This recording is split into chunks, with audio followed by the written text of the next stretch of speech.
नमो अरिहन्ताय नमो सिद्धाय नमो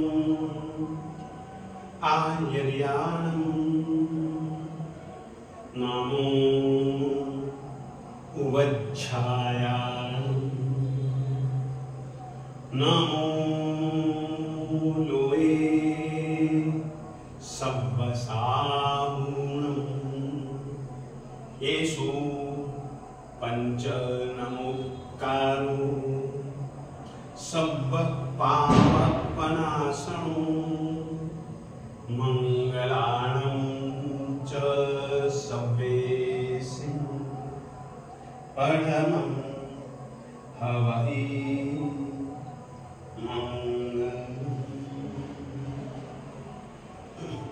आदिमं पृथिवीनाथ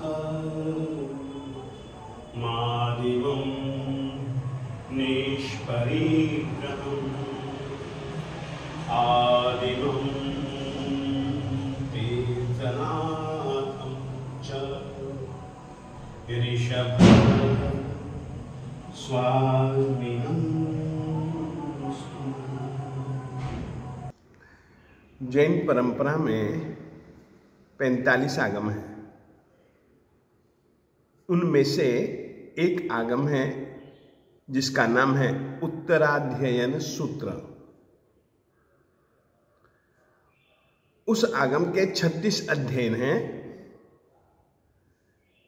36 अध्ययनों में से 29वां अध्ययन बहुत महत्वपूर्ण है। कारण केवल इतना है कि उसमें कुल 73 सवाल हैं। प्रश्न पूछने वाले स्वयं गणधर भगवंत श्री गौतम स्वामी जी हैं और उत्तर देने वाले स्वयं देवादिदेव सर्वज्ञ सर्वदर्शी केवल ज्ञानी श्रमण भगवान महावीर स्वामी जी हैं। एक से पहले सवाल से लेकर के 73वें सवाल तक उन सभी के सभी विषयों का समावेश है जिन विषयों का संबंध साधक से है, साधना से है। विशेष करके जो आंतरिक आत्मिक आध्यात्मिक साधना करना चाहते हैं उसके लिए तो यह अध्ययन अत्यंत अनिवार्य है। आत्मा की कैसी कैसी स्थितियां, आत्मा के कैसे कैसे भाव और उन भावों से साधक किस रीति से आत्मिक दुनिया में आगे बढ़ता है क्रमशः, उन सब का विश्लेषण, उन सब चीजों का विवेचन इस उत्तराध्ययन सूत्र के 29वें अध्ययन में है। इस 29वें अध्ययन में गणधर भगवंत श्री गौतम स्वामी जी ने एक ही सवाल 2 बार पूछा। ठीक है, उन सवालों में भी बहुत एक ही शब्द का अंतर है, मगर वह अंतर भी नहीं जैसा। सवाल है स्तवना स्तुति से संबंधित है। एक सवाल है कि 24 तीर्थंकर भगवंतों की, क्योंकि परमात्मा ने 24 तीर्थंकर परमात्मा की स्तुति का क्या क्या परिणाम, स्तुति की शुरुआत से लेकर के, स्तवना की शुरुआत से लेकर के अंतिम मुक्ति तक का परिणाम परमात्मा ने बतलाया है। और एक में उन्होंने 24 तीर्थंकर शब्द का उल्लेख किए बिना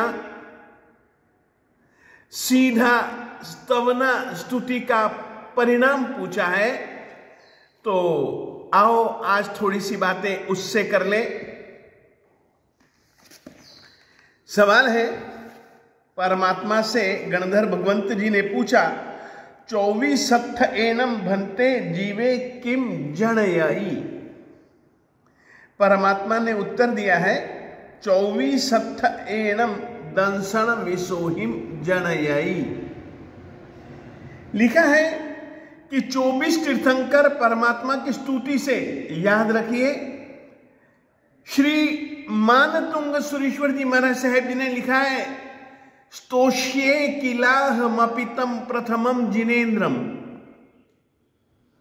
भक्तामर स्तोत्र में एक बार नहीं, कई कई बार उन्होंने स्तोत्र शब्द का प्रयोग किया है। स्तोत्र, स्तवना, थुई,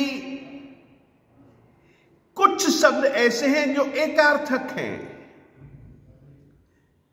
शब्द में भेद है परंतु अर्थ में कहीं कोई भेद नहीं। इस तरीके से यह सवाल पूछा क्योंकि परमात्मा ने चतुर्विंशति स्तव को साधक के, यानी कि साधु, साध्वी, श्रावक, श्राविका के रूप में जिन धर्म की आराधना उपासना करने वालों के लिए या करने चाहने वालों के लिए 6 आवश्यक जो कृत्य बतलाए, उन कृत्यों में से एक कृत्य 24 भी है। यह दूसरा कृत्य है कि 24 तीर्थंकर परमात्मा की स्तुति। प्रश्न है कि 24 तीर्थंकर परमात्मा की स्तुति से जीव क्या प्राप्त करता है? तो उन्होंने कहा दंसन विसोहिम जनयई, सम्यक दर्शन की विशुद्धि, यह परिणाम है स्तवना स्तुति का। और इसमें सवाल है, परमात्मा से पूछा है, भन्ते स्तव और स्तुति रूप मंगल क्रिया से जीव को क्या प्राप्त होता है? उत्तर दिया है परमात्मा ने, स्तवना स्तुति की मांगलिक क्रिया से जीव सम्यक ज्ञान, सम्यक दर्शन और सम्यक चारित्र स्वरूप बोधि लाभ को प्राप्त करता है।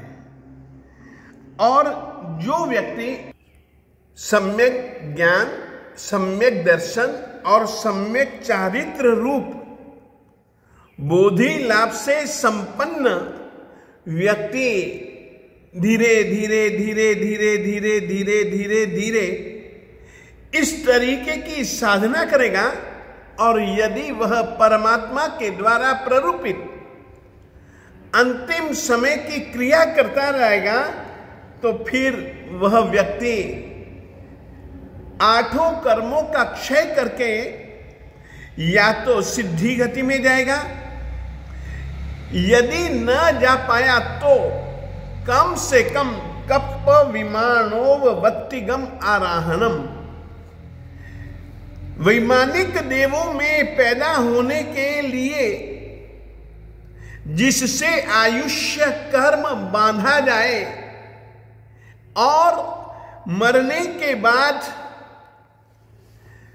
पुनर्जन्म के रूप में जो देवलोकों में पैदा हो, उस तरीके की आयुष्य बंधती है एकमात्र स्तवना स्तुति रूप प्रक्रिया से। स्तवना स्तुति रूप प्रक्रिया के साथ में मंगल शब्द का प्रयोग किया है। स्तवना स्तुति ये एक परम आत्मा के लिए मांगलिक प्रक्रिया है,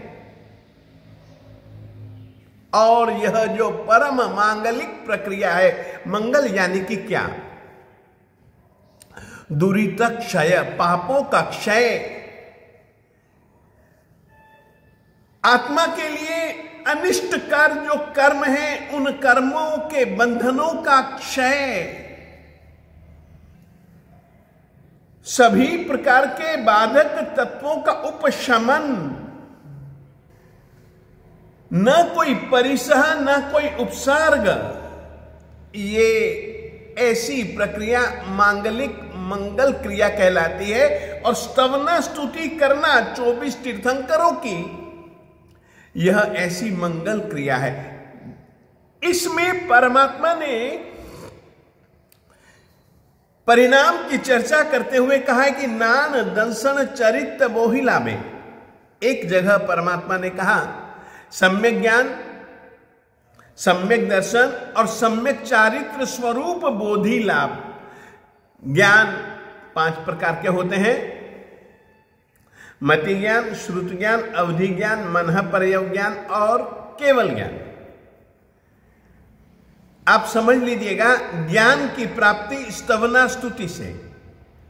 दंसन, दंसन का तो सीधा सादा सा मतलब है सम्यक दर्शन परमात्मा के प्रति, जिनेंद्र परमात्मा के प्रति, जिनेंद्र परमात्मा के द्वारा प्ररूपित धर्म और तत्वों के प्रति, जिनेंद्र परमात्मा के द्वारा प्ररूपित सामाचारी और सामाचारी का पालन करने वाले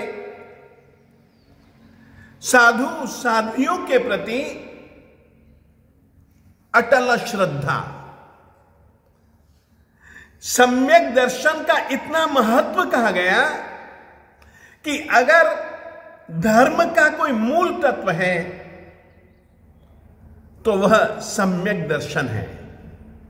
धर्म का अगर कोई आधार है, धर्म का अगर कोई खजाना है, धर्म रूपी मुक्ति रूपी नगरी में प्रवेश पाने का अगर कोई द्वार है तो वह सम्यक दर्शन है।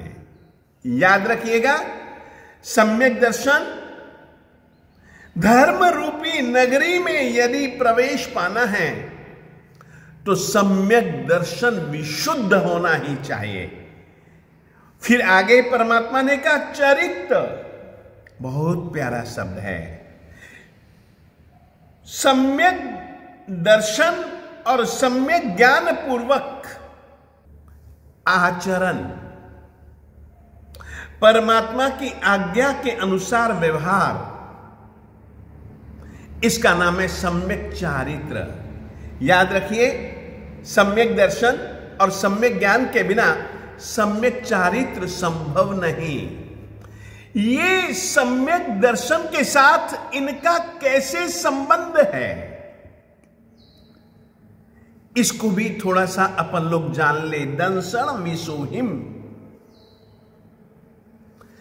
यदि हम जिनेंद्र परमात्मा को मानते हैं, जिनेंद्र परमात्मा के धर्म को मानते हैं, तो कुछ बातें तो सम्यक दर्शन के साथ में सहज रूप से प्राप्त हो जाती हैं।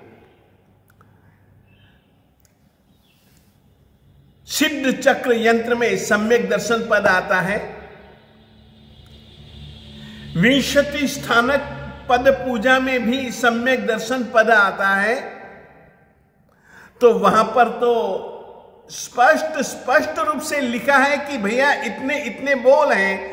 सम्यक दर्शन का स्वरूप समझाने के लिए उसमें लिखा है जीव है, आत्मा है, यह श्रद्धा।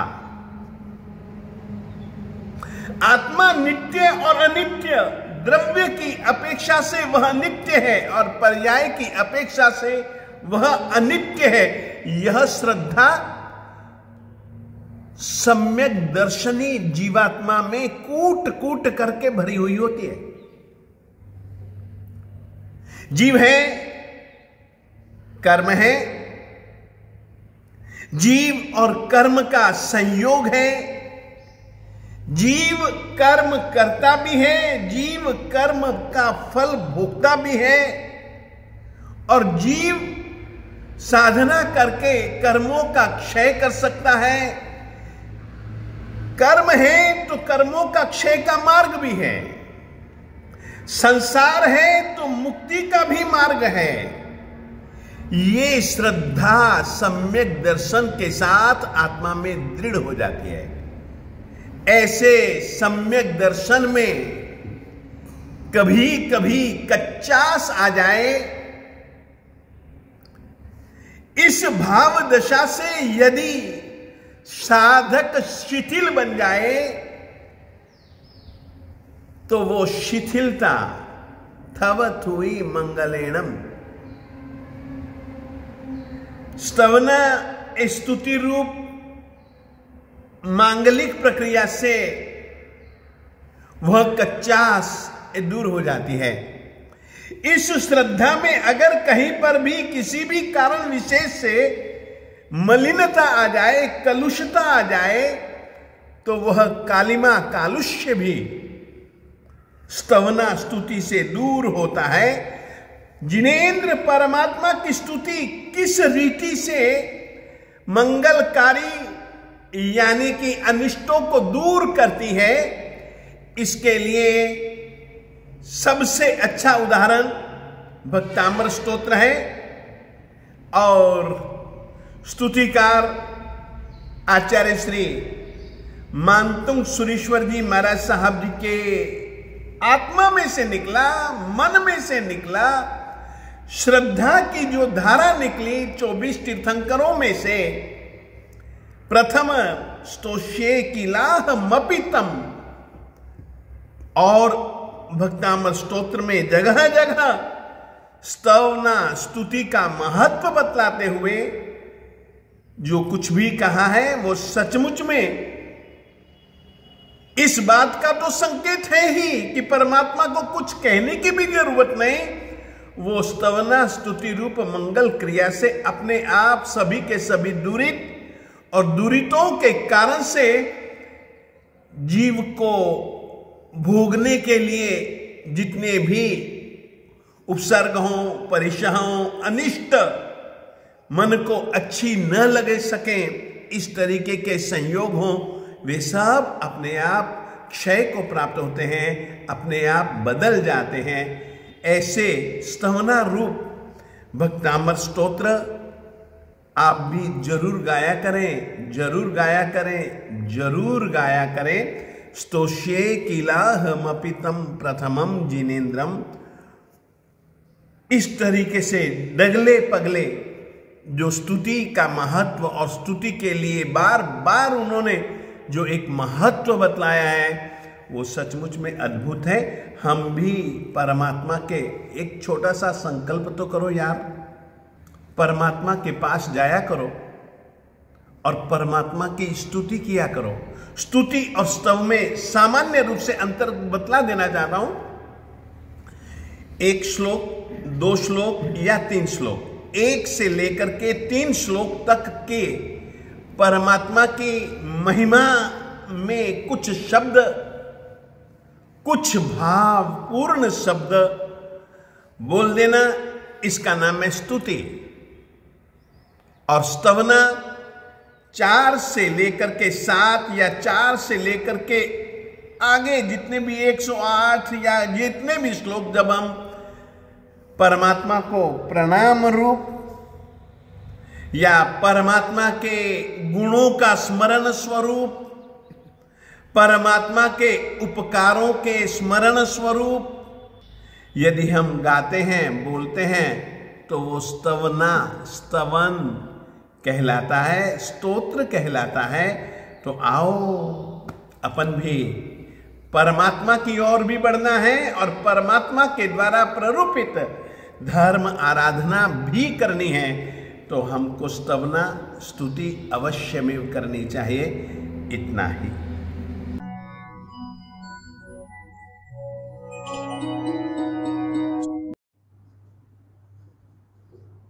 प्लस ओ बन गया स्टो,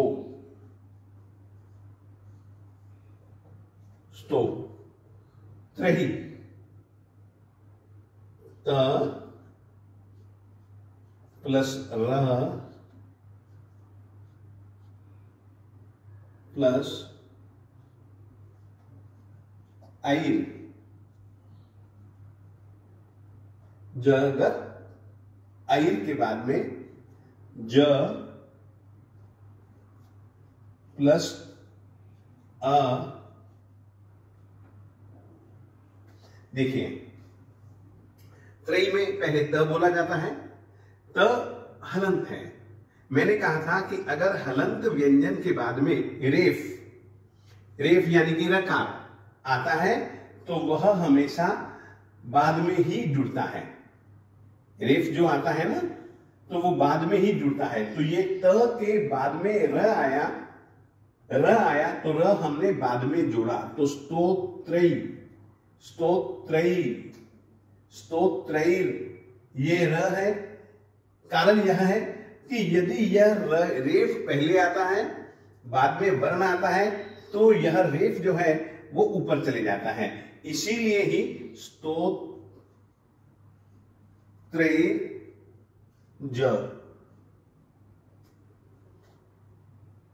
यहां पर व्यंजन के बाद में र आया, वो नीचे जुड़ गया, और यहां पर व्यंजन के पूर्व में र आया, इसीलिए यह ऊपर जुड़ गया। स्तोत्रेर जगत ज।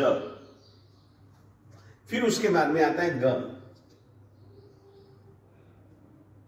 प्लस अ, तो जग। त्रितय जगत त्रितय त प्लस र प्लस ई, तो बन गया जगत त्रि।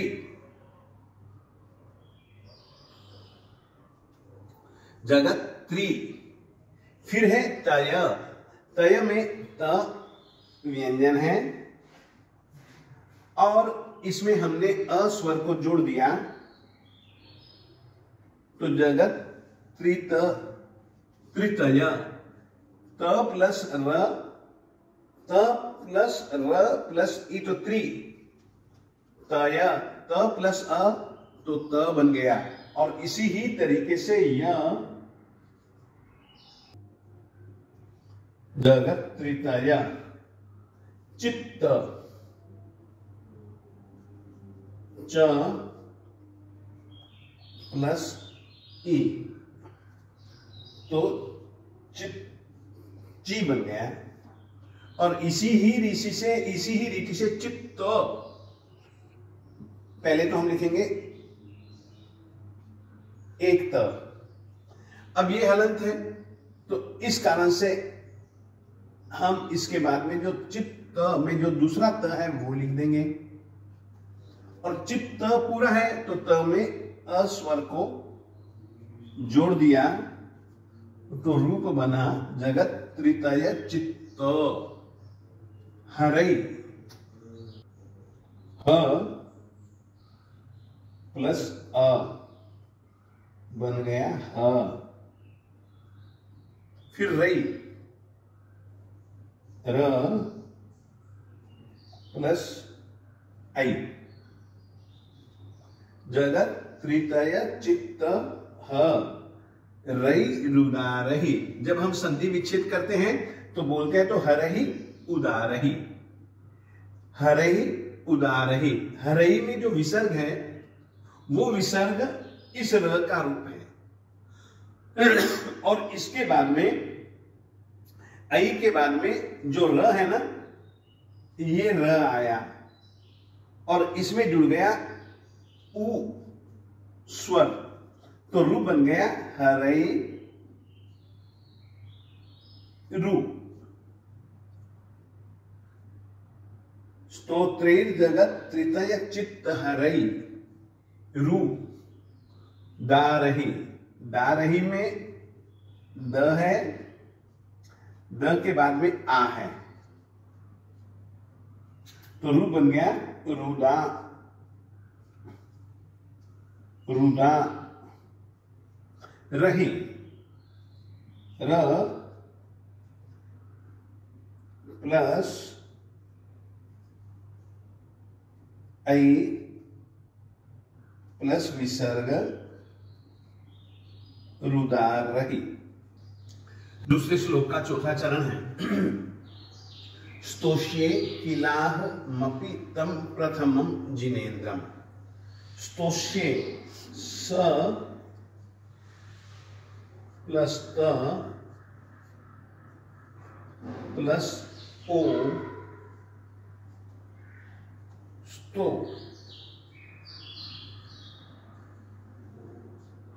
शे श प्लस य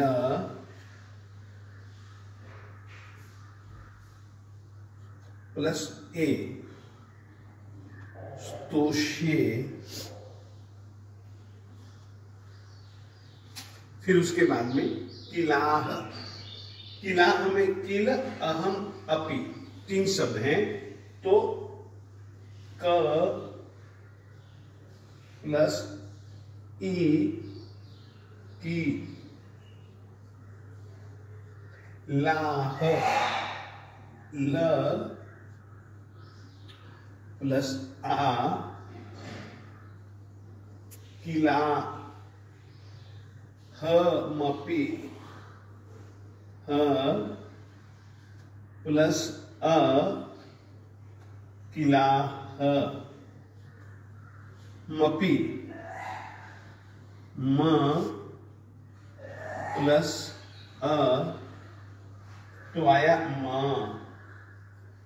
किलाह म पी प प्लस ई तो किलाह मपी। इसी प्रकार से तम त प्लस अम तो तम प्रथमम प प्लस र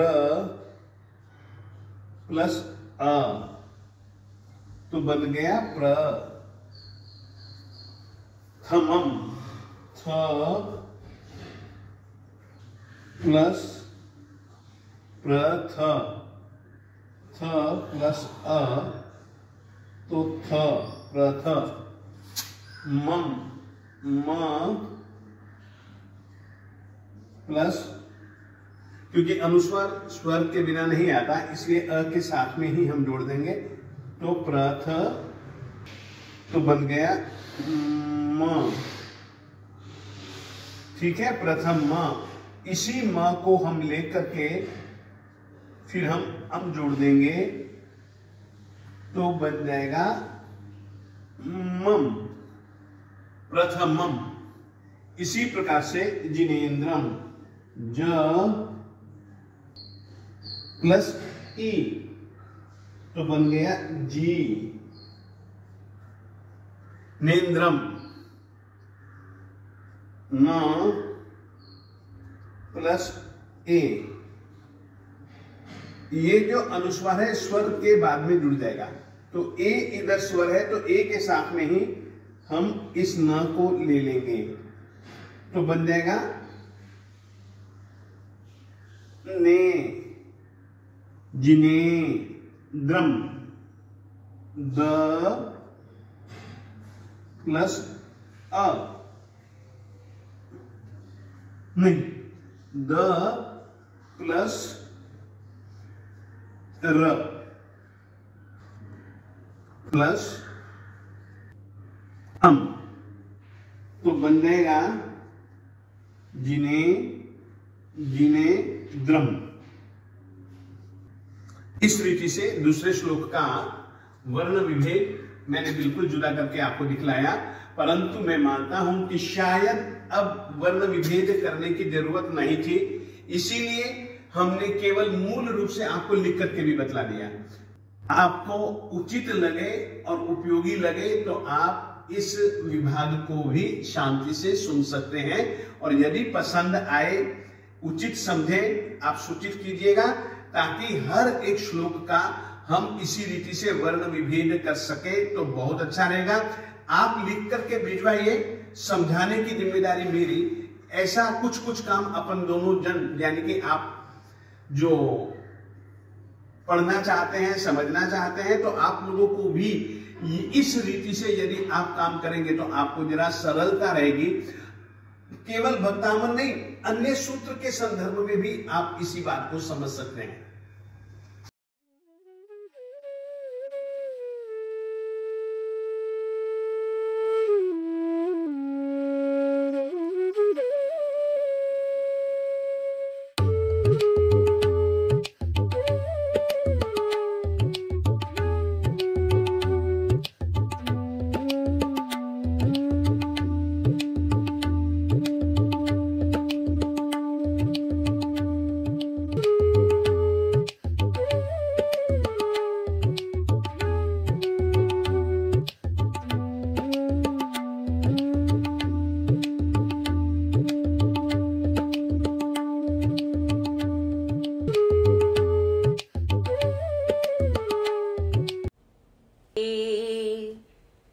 जय जिनेन्द्र।